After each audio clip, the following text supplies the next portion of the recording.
Some dreams don't start with privilege. They start with pain, with a quiet longing to belong somewhere you've only seen in pictures. This is the story of Rahul, a boy from a small Indian town who didn't have money to travel, but had something far greater: imagination. If you've ever looked at someone else's life and thought, "Why not me?" then subscribe first and listen carefully, because sometimes God shows you the life you desire, not to make you jealous, but to awaken the Creator inside you. Every summer, Rahul's uncle came home from abroad. He brought gifts, chocolates, and more importantly, photos. Photos of shining cities and snow-covered hills, of his cousins standing under the Eiffel Tower, smiling in front of blue oceans, laughing on streets of foreign land.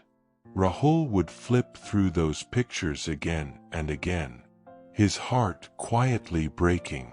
He wasn't angry at anyone, just at life, for being so small. That night, when everyone slept, Rahul took an old notebook and began to draw. He didn't just draw those places. He drew himself standing inside them, beside the tower, in front of the sea, among the lights.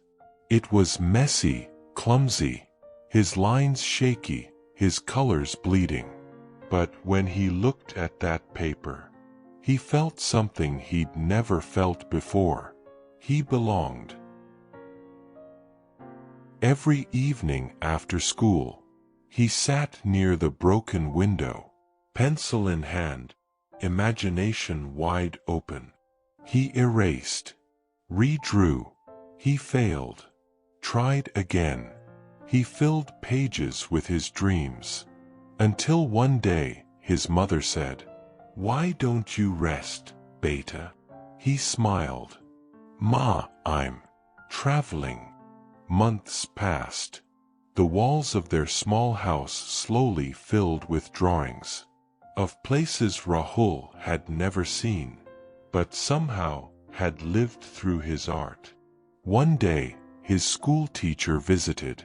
She looked at his sketchbook and said softly, "Anyone can draw a place, Rahul, but only you draw the feeling of being there. That's your gift." Those words stayed in his heart. He began to learn seriously, watching tutorials on an old phone, joining evening drawing classes. The pencil became his passport. When an international school announced an art competition, Rahul sent one of his drawings, a picture of glowing city of stars. Weeks later, his name was announced as the winner. The boy who once drew on rough pages was now standing on a stage, holding a golden trophy, his heart pounding, his teacher crying. A children's book publisher saw his work and offered him a chance. "Your art will be the front cover of our next storybook." That night, Rahul sat at his desk again, not to draw for others, but to draw for that boy inside him, who once felt left behind. He drew without stopping. Fantasy castles, floating bridges, glowing skies, the worlds he'd always dreamed of. And then, something unexpected happened. His art teacher said, "You have too much imagination, Rahul. You should study animation or filmmaking." He laughed. "Ma'am, that's impossible. We can't even afford Wi-Fi." But the seed was planted. That night, Rahul searched animation colleges on an old computer cafe. One university from London appeared. Without hesitation, he sent his drawings. A few weeks later, a video call. A smiling man appeared on screen. "Rahul," said Professor Johnson, "you draw feelings, not lines. You already have what we can't teach, imagination. Now learn animation. Make a 5-minute short film using Blender. Send it in 1 year." Rahul's heart raced. He ran home, breathless. He told his father, "I want to buy a laptop with the prize money." His father, silent for a while, finally said, "If this is your dream, let's make it real."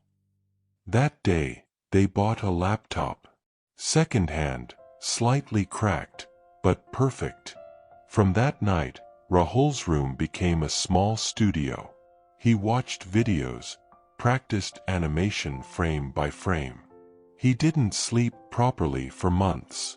He created characters, stories, worlds, all born from the same imagination that once drew him standing in photos he could never visit. After 7 months, he finished a 7-minute short film called The Traveler of Dreams. He sent it and waited. Days later, an email came, then a call. "Rahul, congratulations," Professor Johnson said. "You've been accepted, and your short film has just won the Best Fantasy Animation Award." Rahul froze. He looked around the small room that had seen all his failures, and whispered, "Thank you, God." Professor Johnson continued, "When you arrive, you'll also receive a small job offer to work on a new animated film. Your imagination will take care of your living now." Tears rolled down Rahul's face.